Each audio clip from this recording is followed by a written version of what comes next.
전국시대 맹자 모친의 아들 교육에 관한 이야기입니다. 맹모 삼천지교라는 말은 바로 이 열려전에서 나온 말입니다. 지금의 산동성 지방에 추라는 작은 나라가 있었습니다. 이 나라 출신으로 이름이 맹가인 사람이 있었는데 이 사람이 바로 유학을 집대성함으로써 오늘날 공자와 더불어 맹자라는 존칭으로 불리어지며 추앙받고 있는 사람입니다.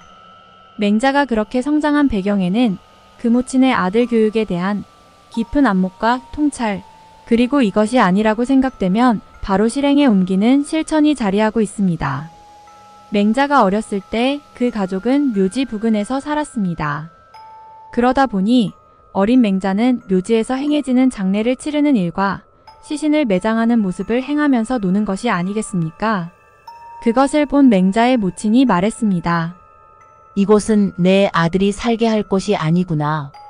그리고 바로 그곳에서 이사의 시장 부근에서 살았습니다. 그랬더니 이번에 맹자는 상인이 물건을 사고 파는 일을 하며 놀고 있었습니다. 맹자의 모친이 그 모습을 보고 깜짝 놀랐습니다. 이곳도 내 아들이 살 곳이 아니구나. 그리고 즉시 또 이사의 학교 부근에서 살았습니다. 그랬더니 맹자는 제기들을 늘어놓고 예를 갖추어 겸손하게 거절하거나 양보하고 나아가고 물러나는 행동을 하며 놀았습니다. 맹자의 모친이 비로소 마음이 놓여 그곳에서 살았습니다. 이곳이야말로 참으로 내 아들이 살만한 곳이로다. 맹자가 장성하자 유계를 익혀 마침내 대유학자로서의 명성을 떨치게 되었습니다. 맹자가 어렸을 때 글을 배우러 떠났다가 도중에 돌아왔는데 그때 맹자의 모친은 배를 짜고 있었습니다. 맹자의 모친이 맹자에게 물었습니다. 학업의 진척은 어떠하냐? 맹자가 대답했습니다.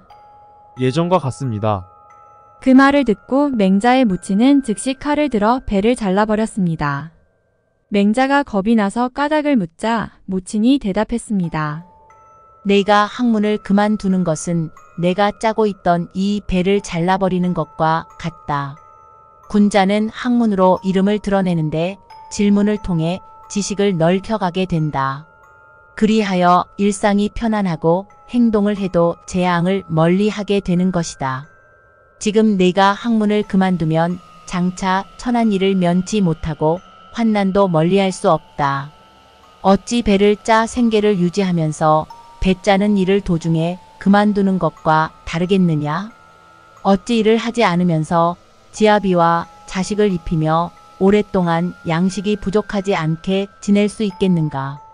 여자가 생계를 유지하는 일을 그만두고 남자가 덕을 닦는 일을 게을리한다면 도적이 되지 않으면 노예가 되어 남의 부림을 당하게 될 것이다.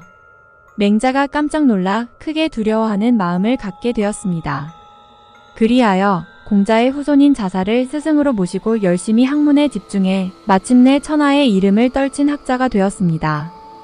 이에 군자가 감탄했습니다. 맹자의 모친은 어머니의 도리를 행할 줄 알았다. 맹자가 장가를 들은 후 어느 날 내실에 들어갔다가 아내가 안에서 우통을 드러내고 있는 모습을 보고 불쾌해하며 물러나 방에 들어가지 않았습니다. 그러자 부인이 시어머니인 맹자의 모친에게 작별 인사를 하며 친정으로 떠나겠다고 했습니다. 제가 듣기로 부부의 도에 내실에서는 거리낌이 없다 하였습니다. 지금 저는 내실에서 홀로 있었는데 남편이 들어오다가 우통을 드러내고 있는 제 모습을 보았습니다. 그리고 갑자기 안색이 변하며 화를 내고 나가버렸습니다. 이러한 모습은 저를 손님으로 대하는 것이 아닙니까?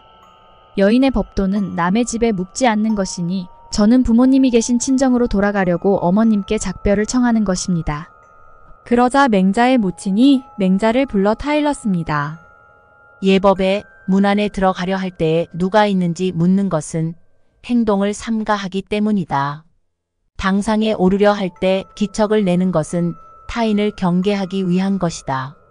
방 안에 들어가려 할 때 시선을 반드시 아래로 두는 것은 타인의 잘못을 볼까 두려워하기 때문인 것이다. 지금 너는 예를 살피지 못했으면서 다른 사람이 예를 지키지 않았음을 꾸짖었으니 이 또한 잘못한 것이 아닌가. 결국 맹자는 아내에게 사과하고 아내가 떠나지 못하도록 만류했습니다. 이에 군자가 탄복하며 말했습니다. 맹자의 모친은 이해를 알았고 시어머니의 법도에 밝았다. 맹자가 제 나라에 있을 때의 일인데 근심스러운 모습을 하고 있었습니다. 맹자의 모친이 그 모습을 보고 물었습니다. 너 근심이 있는 모습인데 무슨 일이냐? 맹자가 대답했습니다. 별일 없습니다. 어느 날 모친의 눈에 맹자가 기둥을 끌어안고 탄식하는 모습이 보였습니다. 맹자의 모친이 그 모습을 보고 기이하게 여겨 물었습니다. 접대 내가 근심 있는 기색을 보고 무슨 일이 있느냐고 물었을 때 별일 없다고 했다. 그런데 지금 너는 기둥을 끌어안고 탄식하니 무슨 일이 있느냐? 맹자가 대답했습니다. 제가 듣기로 군자가 몸을 일으켜 벼슬자리에 나아갈 때 구차하게 지위를 얻으려고 하거나 상을 받으려고도 하지 않고 부귀영화와 복록을 탐하지 않으며 제후가 말을 받아들이지 않으면 군주에게 진언하지도 않고 말이 받아들여져도 쓰이지 않는다면 조정에 발을 들여놓지 않는다고 했습니다. 지금 제 도를 제 나라에서 받아들이고 있지 않으니 떠나고 싶은데 어머니께서 연로하시어 걱정하는 것입니다. 그러자 맹자의 모친이 말했습니다. 여인의 법도는 오곡을 찢고 술과 마실 것을 마련하여 시부모를 봉양하고 의복을 짓는 것일 뿐이다라. 그러므로 규방 내의 일에만 힘쓸 뿐 바깥 일에는 뜻이 없는 것이다. 주역의 음식에 집중할 뿐 이루고자 하는 일은 없다고 하였고 시에 그릇됨이 없고 위의를 갖출 일도 없어 오직 술과 음식을 생각할 뿐이다 라고 했다. 이는 아녀자가 마음대로 행하는 법도가 없으며 삼종지도가 있음을 말하는 것이다. 그러므로 어렸을 때에는 부모를 따르고 출가하면 지아비를 따르며 지아비가 죽으면 자식을 따르는 것이 예법이다. 지금 너는 성인이고 나는 늙었으니 너는 너의 법도에 따라 행하고 나는 나의 법도에 따라 행하면 된다. 그러자 군자가 말했습니다. 맹자의 모친은 아녀자의 법도를 알았다.